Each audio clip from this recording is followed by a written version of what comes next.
Phantom Menace, you're watching these two Jedi in their prime fight this evil villain. Maul couldn't be more obviously the villain. He's designed to look evil, and he is evil, and he just expresses that from his face all the way out through the type of lightsaber he fights with. What's at stake is really how Anakin's going to turn out, because Qui-Gon is different than the rest of the Jedi, and you get that in the movie, and Qui-Gon is fighting because he knows he's the father that Anakin needs.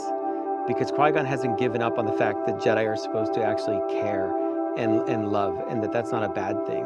The rest of the Jedi are so detached and they've become so political that they've really lost their way. And Yoda starts to see that in the second film.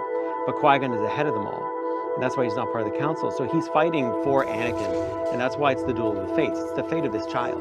And depending on how this fight goes, Anakin is his life is gonna be dramatically different. So Qui-Gon loses, of course. So the father figure, because he knew what it meant to take this kid away from his mother when he had an attachment, and he's left with Obi-Wan.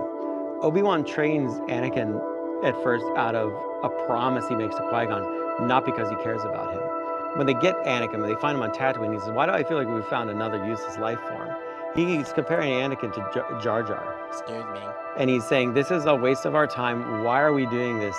Why do you see importance in these creatures like Jar Jar Binks and this 10-year-old boy? This is useless. So he's a brother to Anakin eventually, but he's not a father figure. That's a failing for Anakin. He doesn't have the family that he needs. He loses his mother in the next film. He fails on this promise that he made, "Mother, I will come back and save you." So he's left completely vulnerable. And Star Wars ultimately is about family. So that moment in that movie, which a lot of people I think diminish into just, oh, it's just a cool lightsaber fight, but it's everything that the entire 3 films of the prequels hangs on, is that one particular fight.